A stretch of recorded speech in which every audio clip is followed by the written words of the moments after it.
Mike, Hey, what's up, Karen? not much. I got my stuff listed, so that worked out pretty good. Sweet. What'd you end up listening them for? So the one 53 some and the other one like 58. Cool. So I hope to run it. If I can run it up like 65 or so, then I'm happy.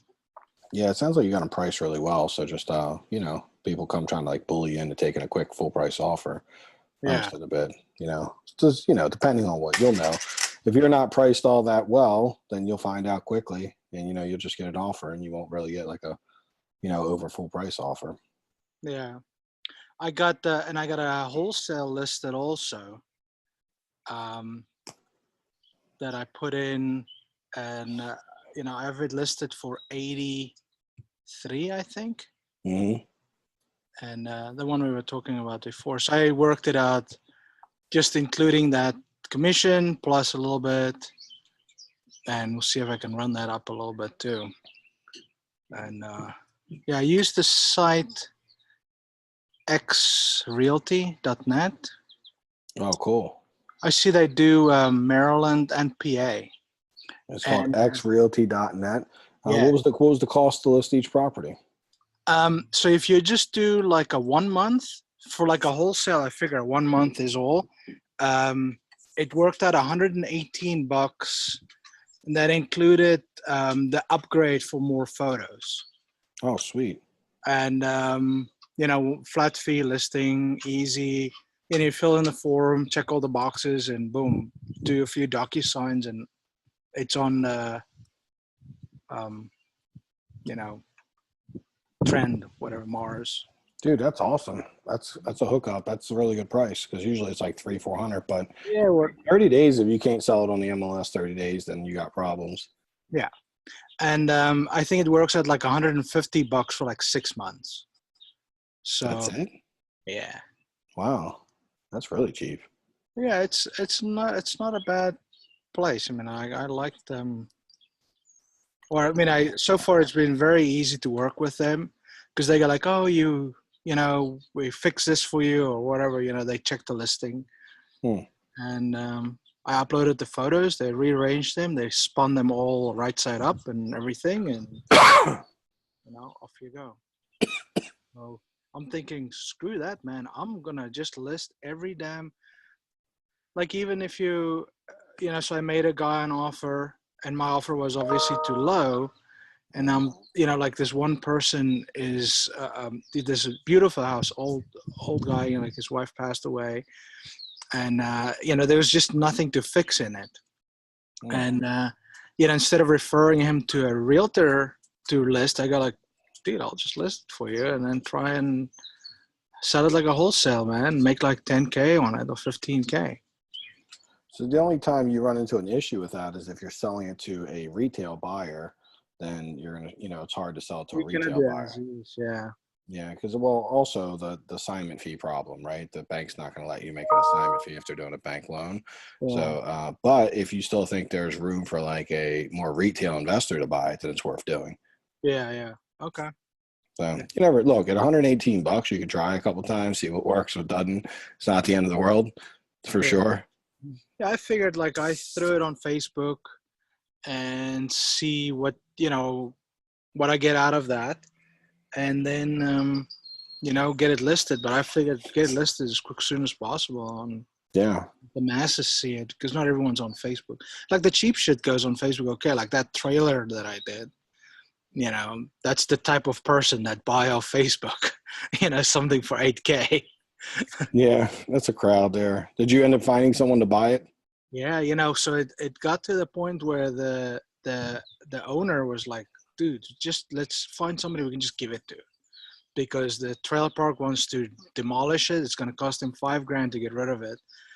And I go, let me text everyone again. I go like, give me your best offer.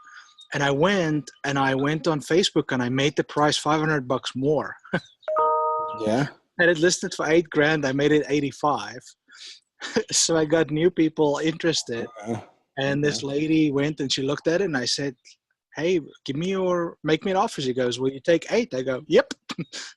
So So what does that do? Is that like a settlement, or it's like, how's that work? Well, so Like, really, it's like selling a car or something, right? You just do it yeah, on the just spot about. kind of thing. Here's the Yeah. title, and Well, I don't know. It's still like a house. I mean, there's still a deed and stuff. So I gave it to the title company and said, "Here you go." I mean, it's because it's you not. get a deposit from her. Yeah, I got 2 grand. I said, "Listen, you want it? You got to bring me 2 grand tomorrow, man." So Okay. she came with 2 grand, and Okay. So you're gonna make 2 grand no matter what, then. yeah. As Well, long I as you said got that a clear title. the only thing I did to stray from the thing is I said, "Listen, if the park don't take you, then I will not take your 2 grand from you." You know, it's How like, would the park not take her just out of curiosity? That oh, sounds they like gotta a high-end do. park, or trailer park. Well, You know, I'm sure 8 grand. It don't sound like there's gonna be like, yo, we're gonna take like certain people here. yeah, they do actually. Like they don't allow dogs, but it seems like it's okay. But I said, listen, if the park doesn't take you, then I won't take your money from you. But if Okay. the park takes you and you don't show up for settlement, you lost your money. Well, I mean, if she's gonna live there, I don't know where she's gonna have a better opportunity than that. Yeah, yeah, and it's like next to Walmart, so it's like she's all excited. Dude, I would be excited. I'm like ready to move into that. Forget it. 8K. Yeah, That's like super and the air cheap. conditioner works because it's The got air central. conditioner works exactly. I'm just gonna move into an 8K trailer, man. Like that would be the life. Be And like living there, flipping houses. for 450 a month, you can get it pays the water and sewer and trash. Wow, And that's cheap, man. and to heat it will take nothing. Electricity is like $20. Hmm. So Okay. cheap living. It is really cheap living. But yeah, but then you've got neighbors that steal your oil out of your tank and stuff like that. Well, it is an 8K property, so Yeah. But there's yeah, I'm excited. So I hope they settle on that. At least get some money coming in, man. Pay for all the. Oh, you know what I did too? I keep on. I don't get to tell you. So remember when we were looking at the probate lists, right? So I the the lang. I was looking at Berks County and Lancaster County. Berks was like $200 a month. Lancaster was like $800 a month for the list, right? But then when I looked at the public records, you could actually, on Berks, you cannot get anything online. Like it's very limited, the info you can get. And in Lancaster, you can get everything online. So I got like my cousin in South Africa, and I pay them like a buck a lead to go and mine that. But not just type in get the PR info. Also look on Zillow, see if it's listed, mark it if it's sold. Like I made them a few videos and go like, there you go, guys. So now for like $60 a month, I mm-hmm. get what I would have paid 800 a month for. Yeah, it's public record. It's crazy to pay 800 a month. I'm surprised they're trying to get that kind of money. It's like, Well, what sucks is like the local, like some counties, they all use the same system, but they limit to what's available through the no login, and they don't want to give you a login in it. And so you can see the names of all the people that passed away, but you don't get any more detail. But the others you can that's just, in Berks that you're talking about. yeah, in Berks, yeah. But now I'm going to look at the next county over, and I see they have more info too in Chester. I was like, well, let's get that one too, and because it's only a few, 100 or 200 a month, and then once you weed through everyone that already sold their house and you weed through that, the list really gets small quickly. Okay.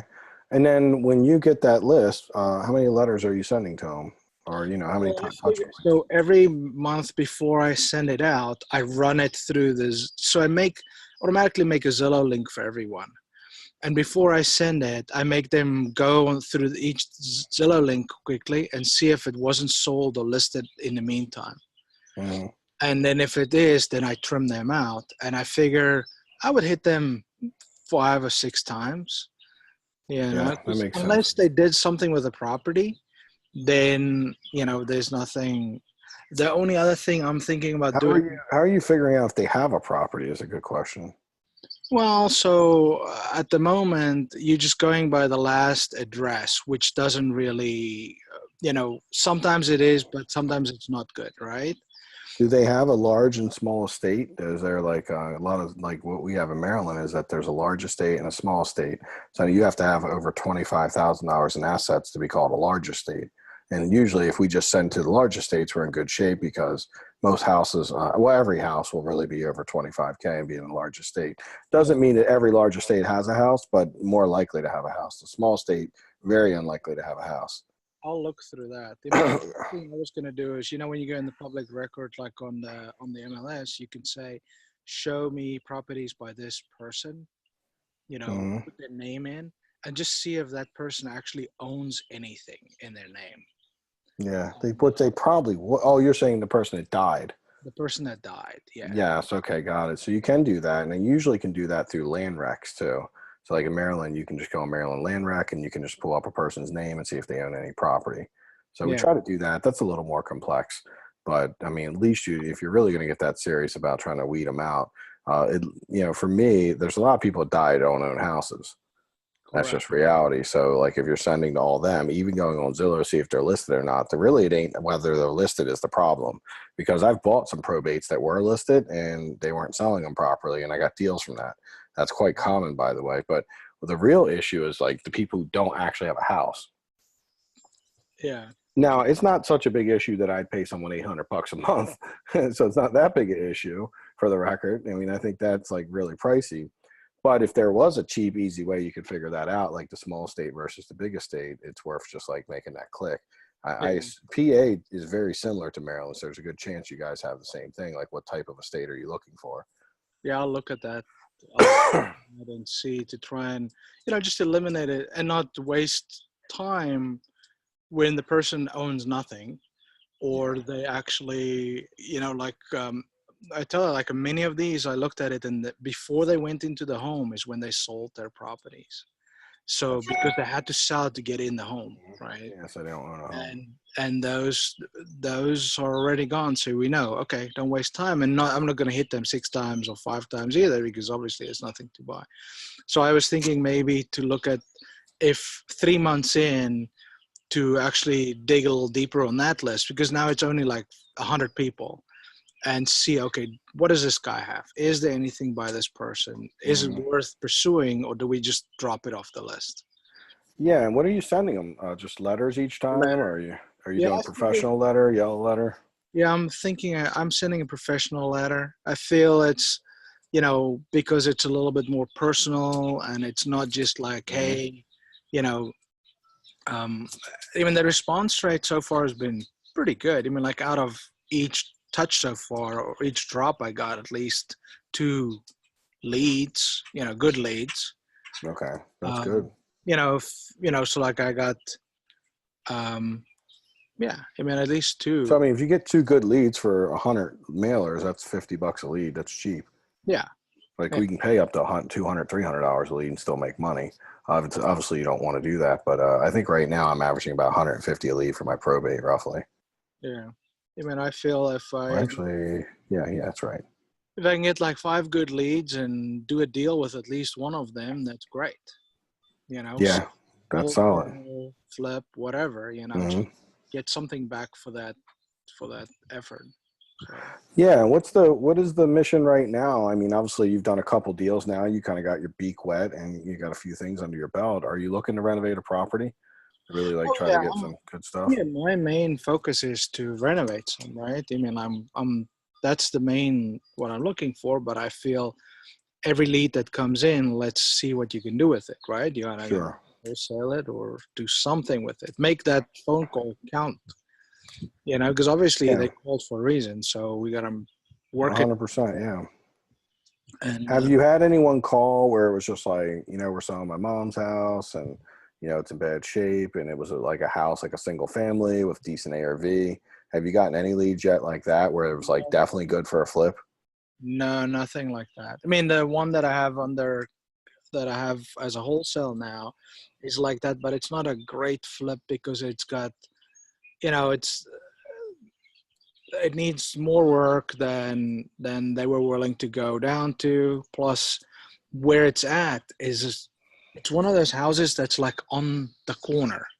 Like when Hmm. you like literally the corner of the house is the corner of the yard and that's the Yeah. street. So people are riding into the house all the time. Yeah, it makes sense. So it might not be a good flip. Might be more Yeah, about it's a always rental. a Okay. great flip, yeah. Makes sense. Okay.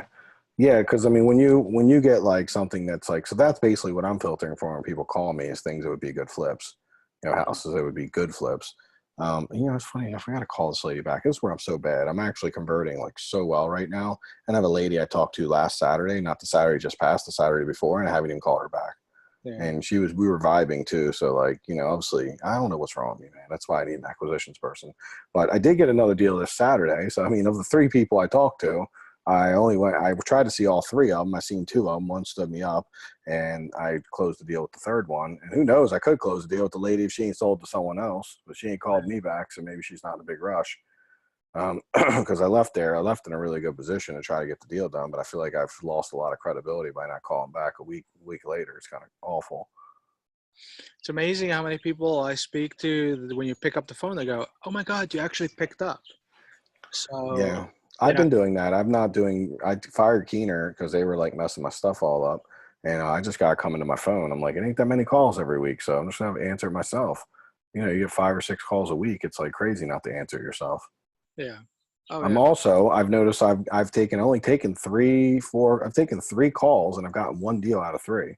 I Mhm. also took a call like when Delonte was in the middle of something. I was like, dude, I'll call this person back, and I closed that deal. So Yeah. I've literally only talked to 4 people and closed 2 out of 4 and didn't even call one back. And the other lady stood me up.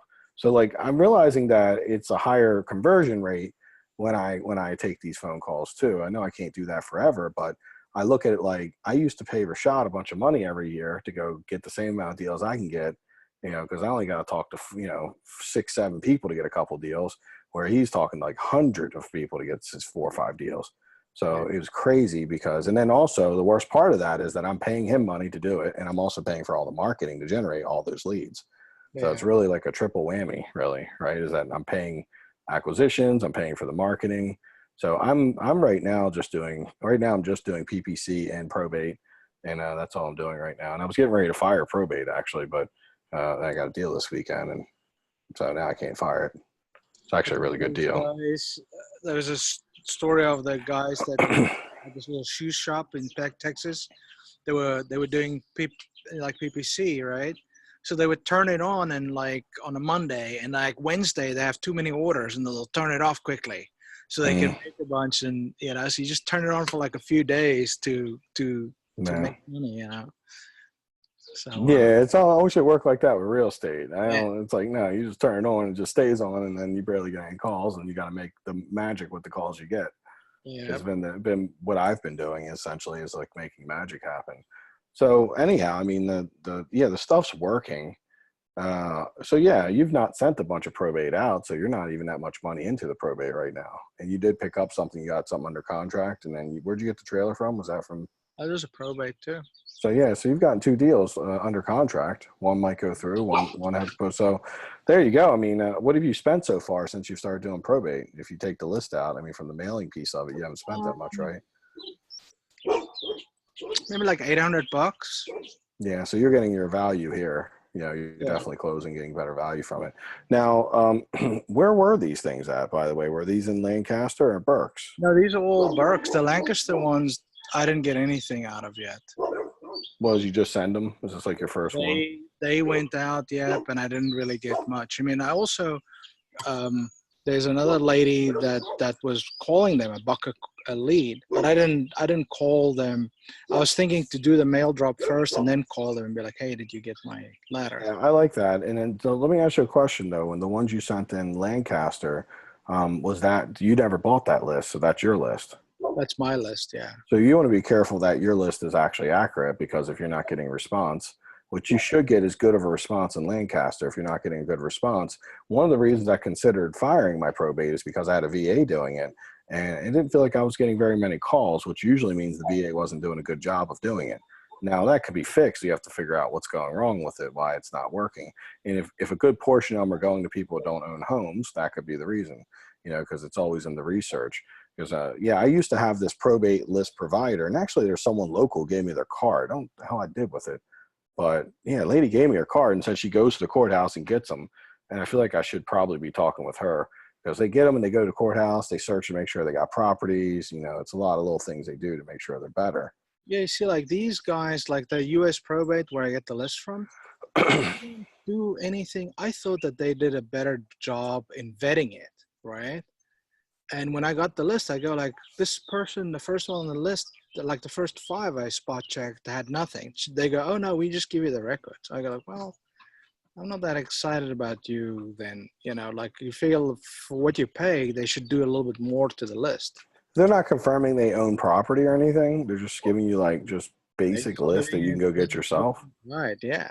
So what is the value then? I mean, yeah. I don't know. It's like it's the only thing is like I cannot get it. The only way for me to get like the Berks one, well, either go Yeah. to my provider, which I think I'm gonna try, or go to the courthouse one day, pay somebody to go there and go and type it in. You're only paying $200 a month for that leads, right? And those leads have been converting, so I wouldn't change anything there. Don't change a thing. Is the way I would look at it.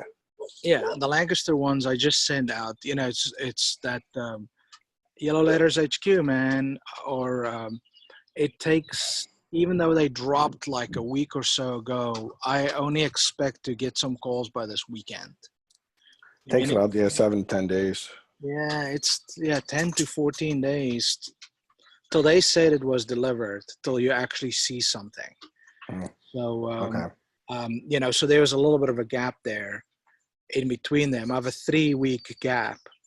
And so I'll know in the next week or so something. Yeah. Pay attention and track it and see, because obviously you might, but don't touch the thing that's been working. Call it, in marketing, we call that the control, right? You never ever mess with your control. What you would want to do is send out a different letter, do something and test against the control. Where a lot of people make mistakes, and I've made mistakes over the years, is I like to take a probate that's been working and then say, oh, next month, let's try something different, see if it works better. But here's the problem. You're getting rid of the control, the thing that actually generates you income. So what actually smarter is you would take and send the probate list out. You always send, right? And then you might send a different letter to the same people, to the same list 15 days later and see if it gets a different response, right? And then test them against each other. But the key is you got to send out the same letter and test a new letter against it, where most people will just send a new letter out and be like, oh, this worked better or worked worse. But what if like in May, like probates weren't as good as in April, right? So theoretically, you kind of have to send both letters out and test them against each other. It is what makes sense. But you could send them 15 days apart or something, just so you're not, you know, you get more love on those probates, and they're definitely going to hit them hard. But when you do it that way, especially at like 100, it's pretty cheap to test and do this. But now you're getting more of a true test. Does that make sense? Like you're not getting like, you're getting a true test. But if you take and like do 3 months of one letter and 3 months of another, it might be 3 bad months for those letters, right? Maybe that time of year sucks. That's what I was telling the guys, because everyone was complaining and they said, well, all of a sudden we're not getting as many calls. And I go, well, but you cannot compare the first drop to the second to the third drop on the same list, right? Because the same, you know, the first time you mail somebody as the third time you mail them, you know, like you cannot, I don't think you can compare them.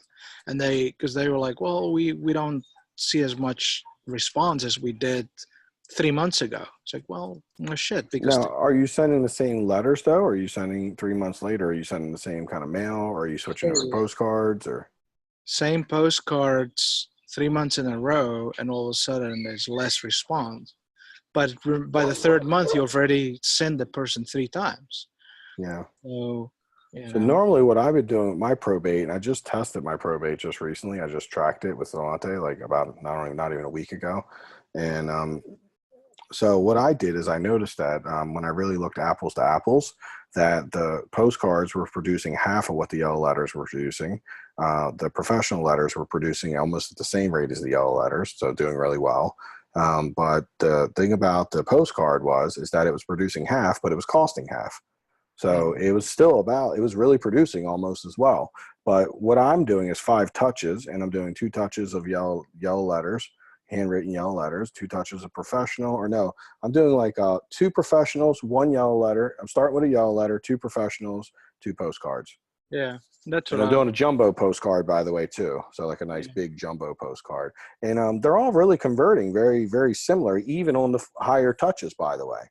Because the higher touches, what starts to happen with some of the higher touches, you actually, when you really think about it, you should get pretty good results at your higher touches, because some of the people who didn't answer from touch 1 and 2 are now convinced that you know, because you've sent them a lot of letters, and the timing gets better. And so you start getting residual. That actual probate that I closed was from 2016. So there is a lot of residual. And in your professional letter, one thing you can add that worked really well, and I just got me this deal this weekend, and has gotten me many deals over the years, just the ad at the end of it, just saying like, hey, if this timing, if you get this letter and it's not the right time, and you know, please file away in your your records for a later time, so you can call me if you decide to sell at a later time. And what always happens is they actually listen. It's very surprising that anyone who's thinking about selling their house, I mean, so many people will actually file that away. And I get a lot of calls from their kids and being like, did you know my father? Right? He had your letter filed away. I mean, it seemed like he wanted me to sell the house to you. And this one, actually, funny enough, this person, I sat and talked with him for about 30, 40 minutes about 3 years ago. And his father passed away, and he had taken a bunch of notes on my letter and then filed the letter away, like I told him, from our conversation on the phone.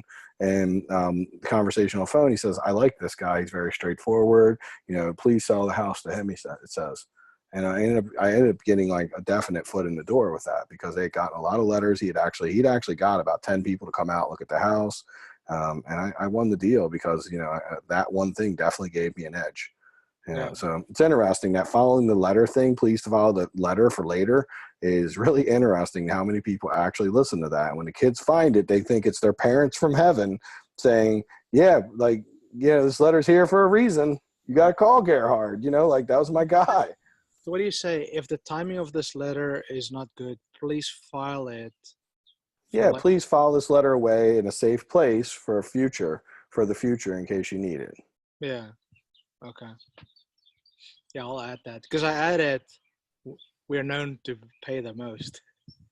Yeah, they care about that too. Yeah, for sure. And your professional letters, I mean, you can add that. There's some good stuff. I mean, there's, you know, I'm really getting ready to craft some different letters once I get Tanya in here full time.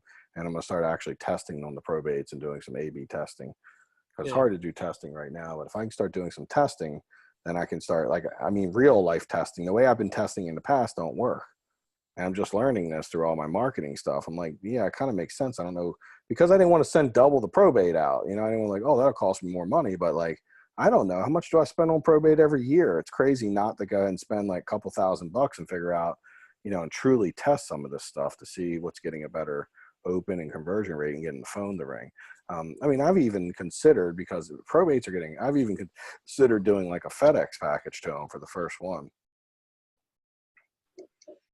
Yeah, somebody was saying that that works pretty good. Like, especially, I would think like probate would be good because it's official. They all want to make sure that they get anything important, you know, because Mm-hmm. dealing with this estate, they don't want to miss a thing. So, Yeah, and that's where it makes sense to make sure your list is really tight. I mean, I don't know if the reason I haven't done that yet is because I don't have a really good list, like a super weeded down list. If I had like a really good list that's been confirmed, then sending out a $5 to $7 thing is my first touch. It's going to cause me to go up in cost, but like, you know, probates are, dude, if you can get a foot in with a probate, like they're freaking good. I don't get a lot of bad probate calls. yeah. I mean, they're usually pretty solid. Yeah, I mean, so far, like the people I spoke with, I mean, they had a good pain, they had a good reason to sell. And, but I tell you also, looking at the ones, you gotta hit it as quick as possible because it would be like 3 weeks late or a month late, depending on when they filed it, you know, by the time I mail it, and it's already on the market or it's already sold. Like it's sold like 2 weeks ago or 3 days ago or whatever, you know what I mean? So, it does seem like you got to boogie in the beginning. I mean, that there's, you know, you feel like you got to give them a little bit of time, but I think you got to just like hit it like almost, you know, as soon as you can. That's what I'm. No time. Yeah, no. I've the people that are hot to trot, like, you know, like my mom died yesterday. Like, yeah, the people who are hot to trot, man, you want to get them that letter ASAP. I mean, yeah, if you don't have like a minimum for sending the stuff out, then I would literally try to do it Well, like, that's the thing I ran into now is like it's 200 minimum, right? For letters, but postcards it's not. oh, okay. But as the things, like next month you have more, then it's not hard to have at least 200 to hit every month. Well, one way you can get past that too is instead of sending them out every month, what I do, and this is something I think you should consider. If you get your list right in the first place, I would not check it every month. Just pay for the whole thing for the 5 months and just have it automated. Like automating, it's important because it comes up every month and you got to do it again. So what I normally will do is take to my mail house and be like, yeah, send this for me over the next 5 months, one a month for the next 5 months. Here's what I want sent. And it usually costs me, I get about 250 names a month. It's costing me about 1,300 a month roughly. So, Yeah. and I'm just like, that way I know it just gets sent for the next 5 months and I don't have to worry about it. Next month I deal with it again. But the way you're doing it, I couldn't even fathom how you're going to keep up with all that. That becomes annoying and a headache, and it's going to create inconsistency because you're like literally creating a lot of extra work. And then you're right, it's going to start compounding. There's going to be times when you got 4 or 5 different lists you have to go through every month. I don't know if that's worth it or not, probably. As long as you take some time to maybe get your list right in the first place, and then I would just, I personally would just automate that piece. Now, what I'm going to work on in about a month or so, I'm going to work on mine is I'm going to try some different letters, some different stuff, because one of the things I've been really noticing that I've been working on creating a way to be very different than everyone else. Because what I've noticed is that I'm doing the same stuff that a lot of people are doing. A lot of people are getting yellow letters, they're getting professional letters, a lot of people are getting postcards. So I'm trying to figure out like, what could I do different, that's going to clearly make me stand out, because right now it's highly competitive and I got to find a way to stand out. I don't know what that is, but I got to find a way to stand out. Everyone pays cash. Everyone can post quick. So Yeah, they don't know who to trust. I mean, they're getting all these letters. I mean, it's a little bit overwhelming. They're sitting there looking at a pile of letters. Would make your letter stand out. I mean, different color postcards, different type of letter.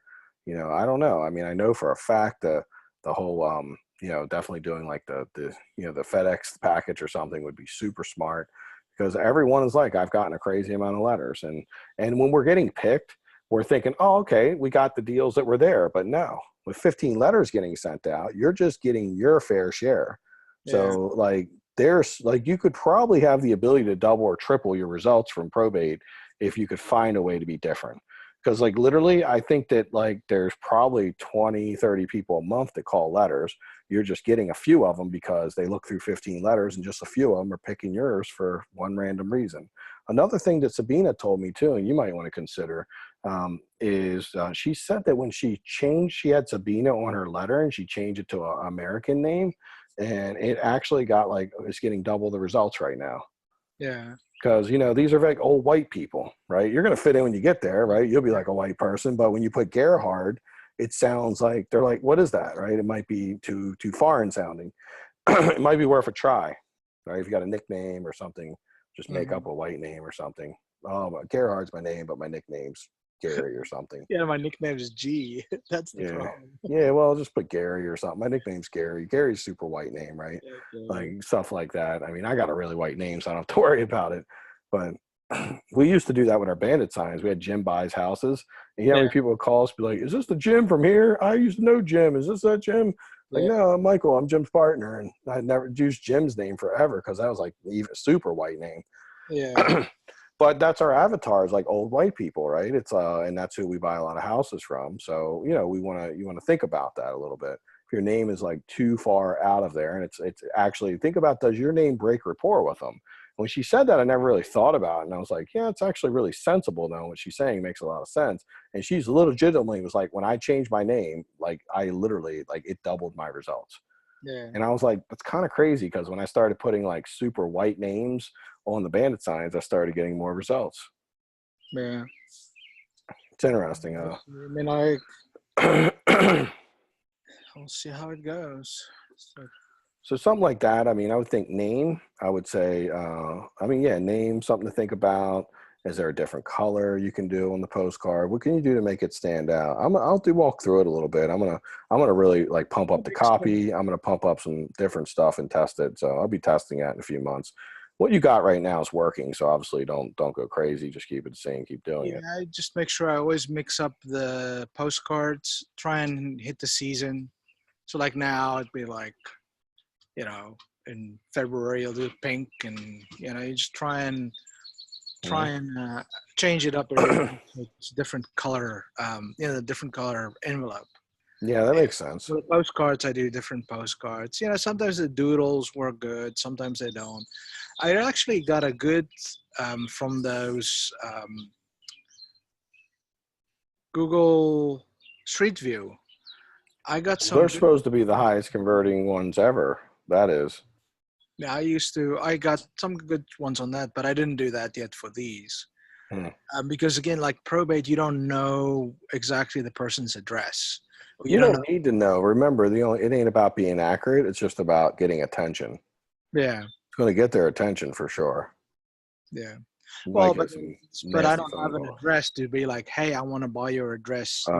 This address, right? Unless I go and find the address and then go, hey, this address. Yeah, true. Yeah, no. So, that's true, man. That person that was doing that research for me, I wish I knew who that company was, man. Because they worked everywhere and they were cheap. They charge about $5,000 for a year, but for $5,000 in a year, they were doing like 7 counties for me. Oh, yeah. That $5,000. You pay the $5,000 every month. They give me a couple hundred names, and they would have like addresses, properties, a lot of stuff that was important that I didn't get otherwise. The list that I made myself, I did the Fiverr to get phone numbers. But then I just listened to a podcast, and the guy was some guy out in Miami that's doing like tons of cold calling. Mm-hmm. And he says the best cold call service he found is this Smooth Skip. And he says it's like 90% accurate, the data they get out of that. Smooth Skip, okay. You mean so that's to get numbers. And what's the cost of that? Did you look it up? He had a coupon for like 20 cents a call, 20 cents a name. So totally good for probate, probably not good for like bigger lists, but 20 cents a name is not a big deal in probate. Yeah. See, because the U.S. probate leads, they give me phone numbers too. And, so those I actually call, those are the ones I call also. Have you been getting any love from the people when you call them? Do you see that? So I have out of that, I had two people that was actually interested, and they were both like ridiculous with their, like, yeah, this house is for sale and it's like $300,000 or whatever, And so I would call them back and talk to them and go like, hey, let me go and look at it. And then they wouldn't call me back. Because these were this lady in Utah, some pastor that calls them for you. And actually I listened to some of the calls. She's pretty good. Like she really gets them engaged, and she gets. What is you're talking about Smooth Skip? No, the lady, no. Okay. This is somebody else that does the bucket call, right? To call. And Smooth Skip is the next one I'm going to try to get phone numbers. They're supposed to be really good for, their skip should be really good. Yeah, it looks like it's going to be about 35 cents if you got 500 to 50 to 500. And you said you had a coupon. Yeah, for like 20. But that you have to do 1,000 to do 20 cents. Okay, got it. No monthly fees, no long term. Light and fast turnaround, unlimited skip tracing, bulk discounts, 24 hours, nationwide data. Okay, yeah, it looks pretty good. I mean, it's still not a big deal. I mean, I got a list of a couple hundred I might try out. I'm trying to get my guy doing some stuff. He had a bad list. I mean, I want to see if he can set some appointments, because I think calling him definitely makes sense. I mean, you're only talking about 100 new names a month. You can call 100 people. Yeah. I mean, I would almost call them myself, but I would rather let somebody else take the punishment. Yeah. What is, so you said the person was a pastor. Tell me about that again. I don't know. She's some kind of a pastor in Utah. This guy has a service. The guy from U.S. Probate, the sales guy. Mm-hmm. And I was talking to him about the lists. He's like, oh, and by the way, I've got this company on the side that calls people for you, and so they charge a buck a number or a buck a lead. Call. Okay. And so she spoke with some people, set up some appointments. But then they both of the ones I got from the 130 or whatever she called, both of the people that actually had a house and had an appointment, like, yeah, call me back on Wednesday after work, right? They all both fell apart. Like they wouldn't call back, or they wouldn't, they Yeah, a lot of times they're just telling you the timing's not right when they do that. So just put them on like a check back in a few weeks kind of thing. yeah. Because people get real like, well, life comes up, when they got a probate, people emotionally have to wrap their head around it. Like the probate that I went and seen last week. Well, both of these probates, by the way, this probate that I bought last Saturday or this Saturday just passed, they've been holding this for 9 months, and they said they just had to get their head there. Like they just were very sad and mourning, and they didn't want to even figure out how to do this for like 9 months. And the other lady, same thing. She said it's been 6 months, and me and my sister finally are just getting to like doing this because of emotion. So sometimes, like when you're calling them, know that if they're being a little flaky, that's probably them telling you that I'm not ready. But you definitely want to follow up because you've already, they probably even feel a little guilty for not following up with you and all that. So you might actually build some rapport if you're a little bit patient and you follow up, check back in. For the appointment setters, for sure. Somebody set an appointment, you should be like following up with them until they either buy or die. Yeah. At least get. Yeah, I think they're just right now not like ready, if that makes sense. They're like, I'm not ready yet. Well, it's like some people are like the other place. They spend months cleaning out the place, a little bit at a time, and then yeah, they're going through everything exactly they want to take their time and do that. So it's interesting. So dollar name, $130. Okay, I mean that's reasonable. You set 2 appointments. It's definitely yeah. And those people never called you, so 2 appointments is actually really good. But they both flaked on you, so now you got to figure out how to get them back engaged and unflaked. Because like really the way you got to look at it, if you spent $130 and got two appointments, that's pretty awesome. However, if you can get even just one of them to follow through, it would like what you spent on that would be worth it, right? It means you've actually made this, you've turned an ROI on it. But if you can look at it a little more like, you've only done it once and it's going to take some time, but you got to be a little relentless with these probate people. They tend to hang up. They don't, they tend to just like call and they get a little weirded out, and then they get a little sad, and then they don't talk to you for 3 weeks, and you think they're like shopping, but it's almost never that they're shopping, by the way. It's almost always that they're kind of retreating or regressing, into sadness or just being overwhelmed. And that's usually what it is. It's not that they're like talking to other people, because when they are truly looking to sell and you're on the phone with them, they're more than happy. Like they're usually very emotional. So anyone who's like, I'll come look at it and make you an offer, make this problem go away. When they are ready to make the problem go away, they're really happy to speak with you. Yeah. And they tend to be very like, they'll meet you, they show up. The lady that didn't show up for me, well, she didn't like just stand me up. She texted and said, hey, it's a holiday weekend, this and this. I got this going on. And then, and then she said, how about Wednesday? And then like, I was like, can't do Wednesday, do that. So I just got a little tired of messing with her. She was a little crazy on the phone too. So I wasn't even calling the really good lead back. So, I wasn't calling the crazy lady back. She was a little all over the place on the phone. Now the other lady, it's my bad. I'm just messing up. I probably have a deal here, and I'm probably like just completely causing myself not to do this deal. So I literally, honestly, when we hang up, I just need to get on the phone and call her. Stop fucking around. Like I deal with the same shit as everybody else, man. Like get busy with stuff, and I gotta get my head like over from like coaching gear to like get on the goddamn phone gear. Yeah. Like I built a ton of rapport with this lady. Had a great call. Not confrontational, just really good stuff. And and now I'm just like there's no excuse. I've watched a bunch of Charm, so I watched TV. I should be calling someone back. I feel like it's crazy, man. Charmed. I know the new Charm, by the way. They got a new one. Did you see on Amazon the Good Omen? Looks good. Yeah, I've seen that. That looks pretty good. Pretty funny, yeah. I watched a few of them. They were good. Yeah, it's good actors in there too. Like they have some A players. Well, I'll have to check that out.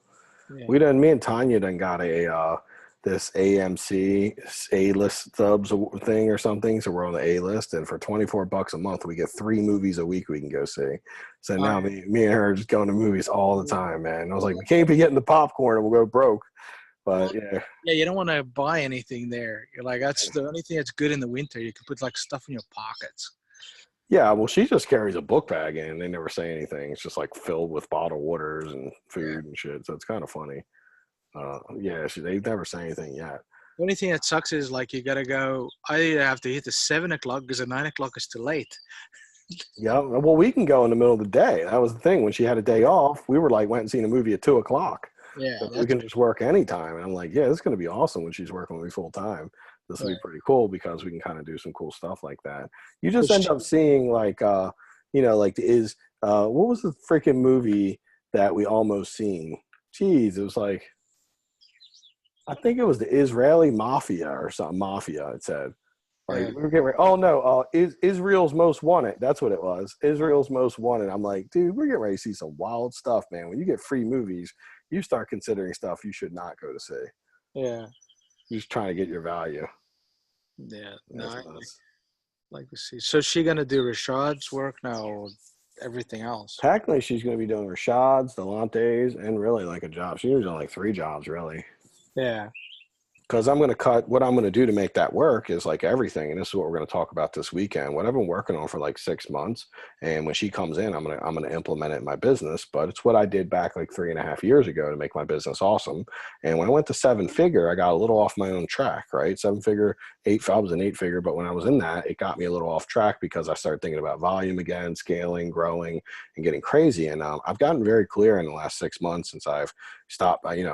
First of the year I wasn't in 6-figure anymore, eight-figure, and I started really trying to like debrief myself a little bit, or kind of like I don't think of the name, but I like need to take and get myself out of that thinking, because I yeah, really got sucked into it a little bit, and it caused my business to start like having a lot of issues that I'd never had before. In the last 3 years I haven't had those issues. Now this last year at Rashad, it was like my worst year in a long time, because I got into volume and I started thinking like, we got the 71 houses, and the thing is, we don't really need to do 71 houses, but the way I was paying Rashad, like per deal and all that, I had to do like 71 for him to make any money. So I yeah, started feeling that pressure, and then I'm hanging around all these dudes that are doing like 3,000 deals a week, and I'm like, fuck, now I'm feeling inferior, like, because I'm only doing 41 deals a year. So I'm cutting back to doing about, I mean, I might only do 25, honestly. I don't even care, because I'm going to try to renovate every single one of them. So my real focus right now is renovate every house, nail the renovations, make as much money as possible. Robert, he literally just did. I was talking to him, and like I've been giving him tips on his renovation, and he just on his last 2 renovations made 75,000 and 55 on them. He ended up getting like 36K over list on one, and like one he just got a really good deal on that he got on Christmas. Like he bought it on Christmas from HUD, and he made good money on them. But what he did on both of them is he really renovated the shit out of them, made them super nice. Didn't like spend a bunch of money. He did it smart. Like he did a smart renovation where it looked like he spent a lot of money, but it really had a lot of detail in it. Like he threw a bunch of sizzle features in, and that's what I've been working on doing. Like on Tanya's had a couple where I'm going to probably have her helping with the sizzle features, because see, she can help me with the sizzle features. She can help me with the handful of calls we're getting. She can help me with the coaching business. She can help me with a lot but I have to take everything and make it simpler. yeah, So the high performance house flipping is what I'm starting to launch right now. And that's actually what I did 3.5 years ago. And since I made the shift 6 months ago, my businesses, and Rashad left, like business is amazing. yeah, Like everything's back on track very quickly. But what I've done is, since I don't have Rashad, is it's forced me back into what works really well. And what works really well, like the number one, like the first thing, there's 5 profit buckets in my high house flipping. I mean, my high performance house flipping. There's 5 profit buckets. And the first one is cutting your time in half and doing the work you're currently doing it in half the time. Like literally saying, I only have half the time to do this. If I can't do it in half the time, then fuck it. I'm not going to allow myself to take any more time than half the time.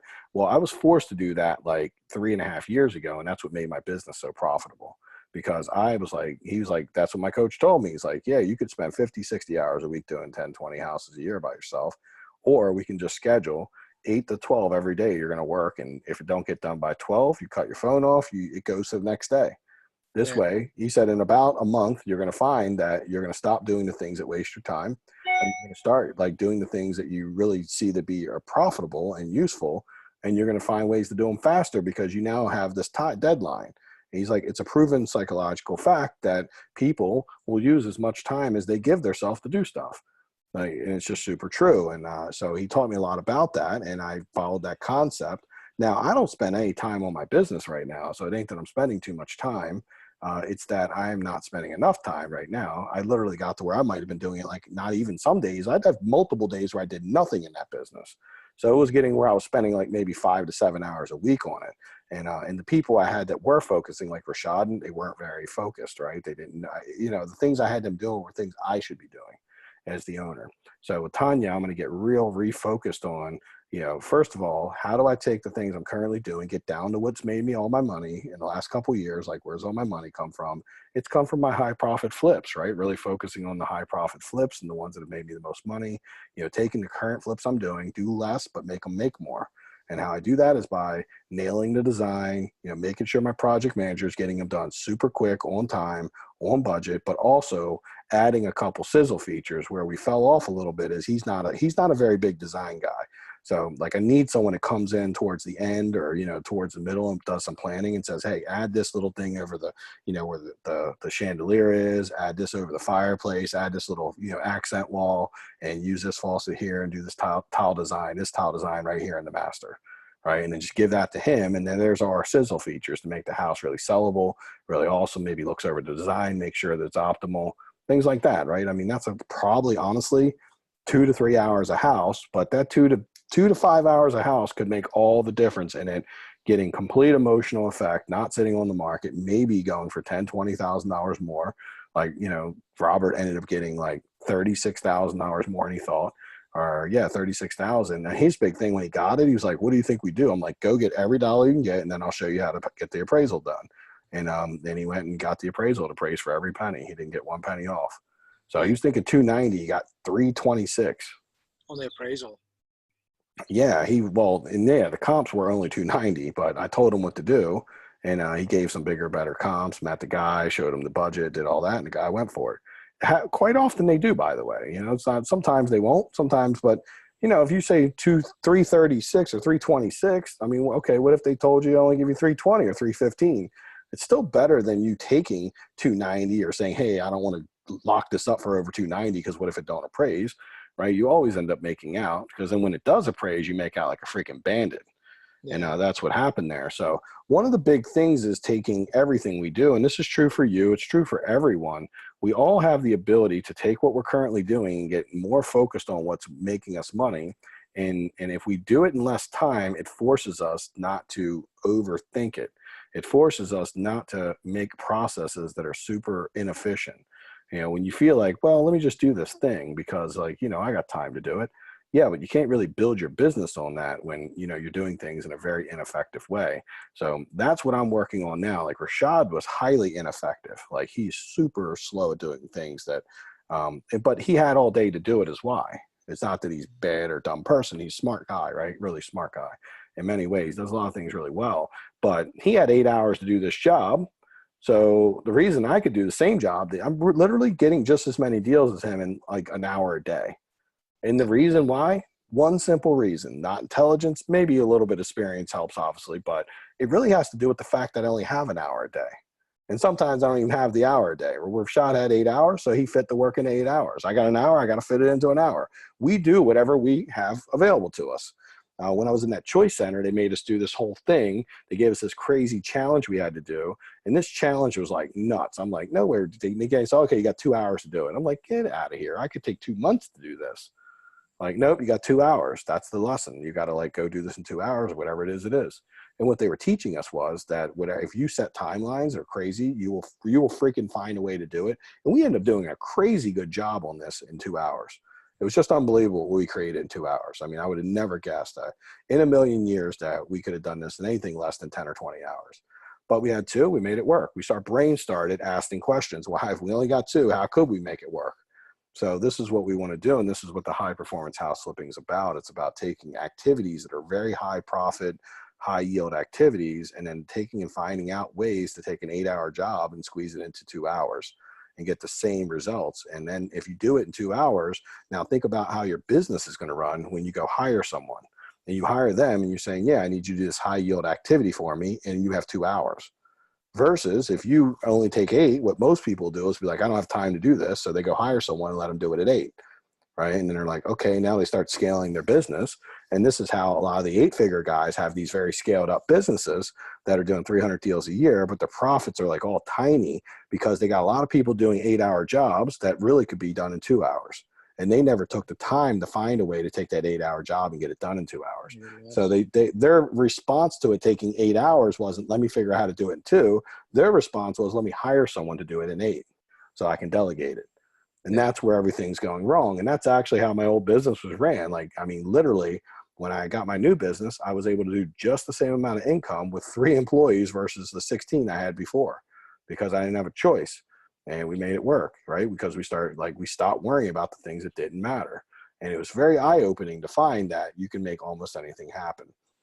So that's the high profit. I mean, that's the high performance house flipping. I'm really going to be focused on teaching you guys how to squeeze really high yield activities into very little bits of time so that if you ever do want to hire someone to do it, you can have an expectation that's going to be really profitable for you. This is how, I mean, I just got 7 deals in under 40 hours work is what I measured the time, and it was like 37 hours it took total. Mm-hmm. So, I mean, that's very efficient, right? I mean, that's super efficient. And I just got this other deal. So I'm still under 40 and I'm up to 8 deals now in under 40 hours. Because this deal was like a phone call, a meeting. I went and met with him a second time, probably spent 3 hours on it. So I might be around 40 now. So this one went pretty easy. But anyhow, that's the whole thing I'm really thinking about. And it's the same thing with like letters, anything you have to do within your business.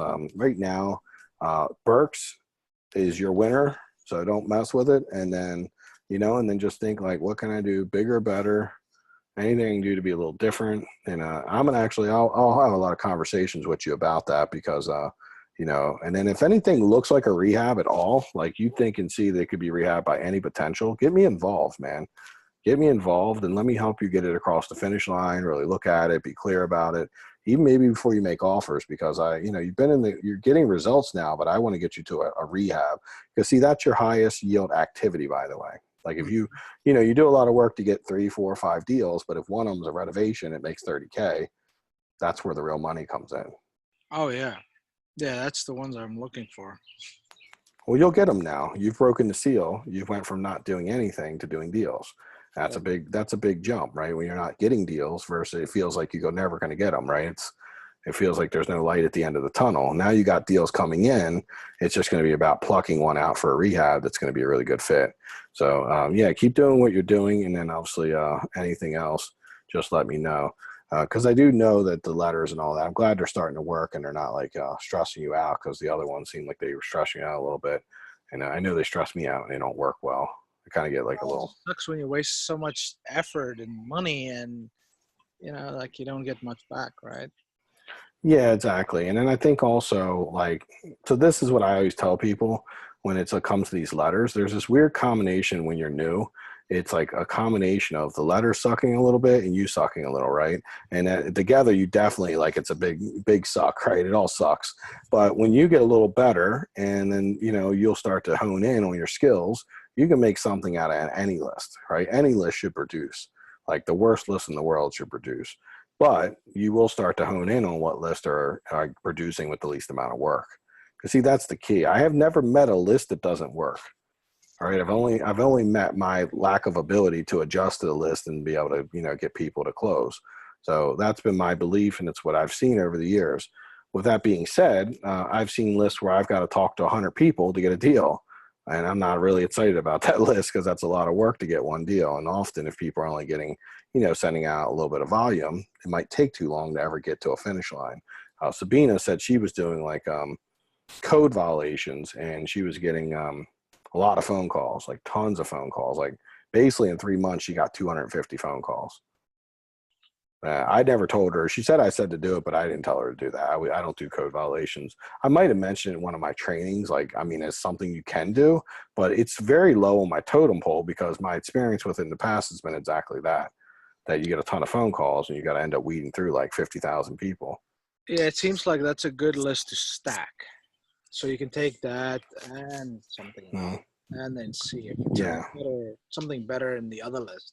Yeah, I mean the benefit she's definitely gotten is being able to be on the phone But the negative is that she's lost some confidence because she's been on the phone with 250 people and ain't closed the deal. So now she's wondering, can she do it? I'm assuming. Probably haven't asked her that. But I mean, I imagine if I did 250 phone calls, I would be doubting myself.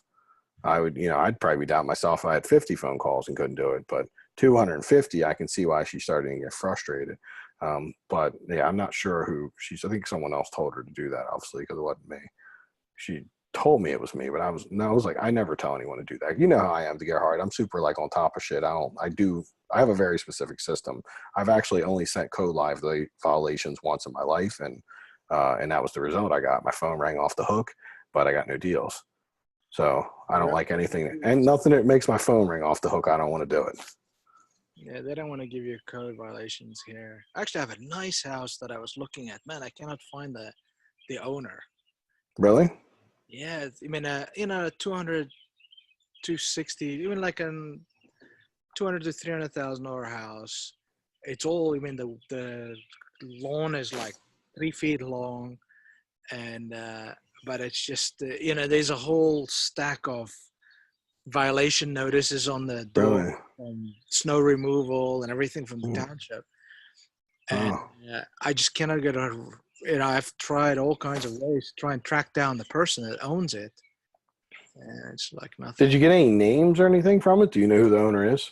Well, from the public record, I mean, like, Skip tracing doesn't work, and nah, I it's just don't. coming up with that address.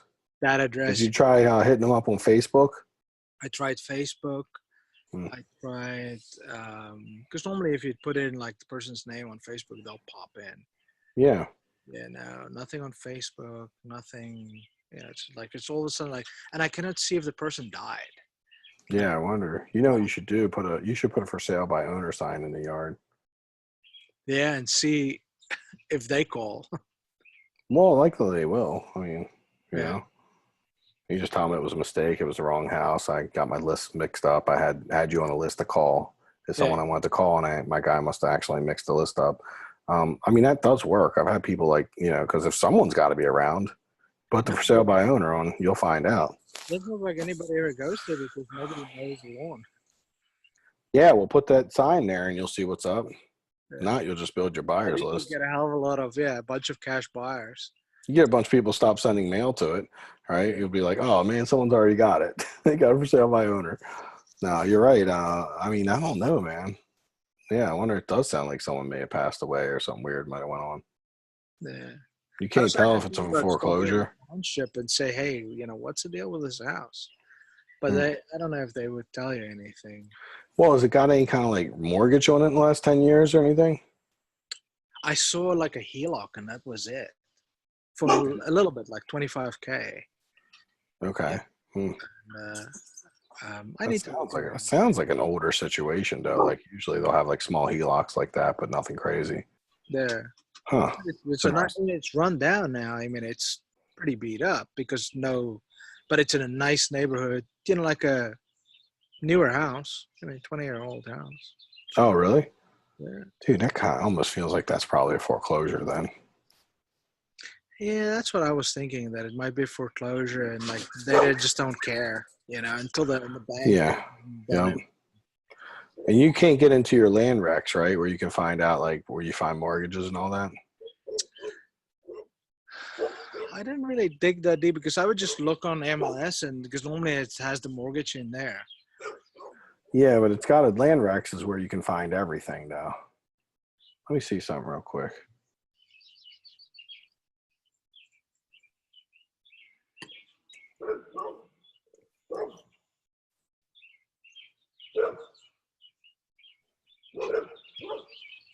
Hey. Yeah, yep. You can just go to pa.us land records.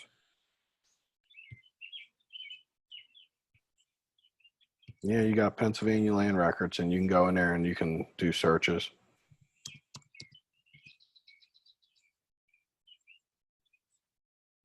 You got a weird looking state, dude. Your state's like super square. It's like the longest. Look at this. So the first thing it says, select your county. My county is not in there. There's, Oh yeah. You can't. So I see that even Lancaster's not in there. there's only a few, Schuylkill, Union, Warren. There's only a few of them in there. Oh yeah, I see it now. Great. That's funny. Well, it's worth a try. Ask your title company if there's any Yeah, maybe I if should there's any ask. way. Ask them if there's any way to find like people's mortgages and all that. Yeah, I'll ask They them. might know a way to do it. Doing of searching for the people. Problem, you're into like boonies, dude. Actually, I have another guy that's like a private investigator, and I was thinking of asking him to see what he can find. If because he's got he's got more other resources. I'm sure And that's worth a conversation. yeah, yeah, Or if like they'll train you or something on finding, like would they teach you how to do it? yeah. Yeah, I don't know. Like he does a lot of the workman's comp deals, like catch people at the gym when they have a bad back and stuff like that. That's But, funny. but yeah, he's quite the character, this guy. Hmm. So, I should actually ask him if You he. never know, man. He probably, or could you at least point me in the right direction of where to look? I'm trying to see if someone has a mortgage, get some information, find someone. But most importantly, you want to figure out that mortgage piece first, because that should be pretty easy to find out. Because whenever they do a mortgage, they got to file the deed.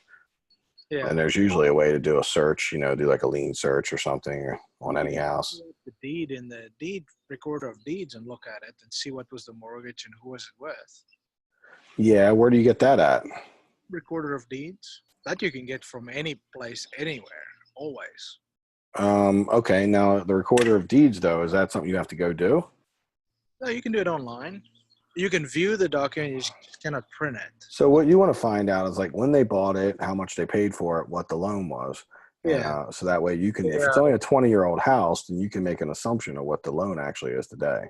yeah, yep, Because if that loan is like low, you also see if there was any new loans or refis that happened too. Because that's usually when people get foreclosed on, they usually refied during like the height of the market or something, then probably did like a HELOC and, they might have like completely maxed the house out.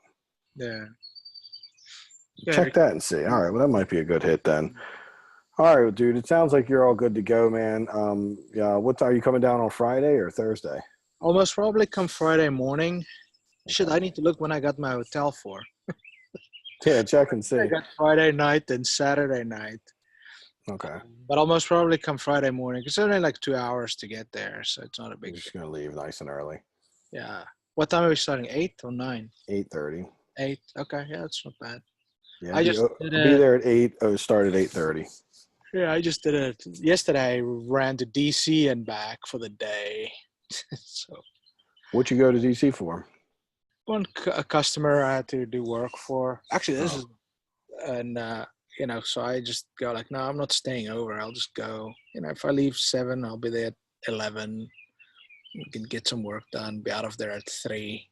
Get home by like 7 or 8. okay. Makes for a long day, but Yeah. So good to go though, man. All right, cool. all Well, I'll right. see you Friday morning. I'll be All all right. ready for everything, man. All right, see you, Garon. Yeah, bye.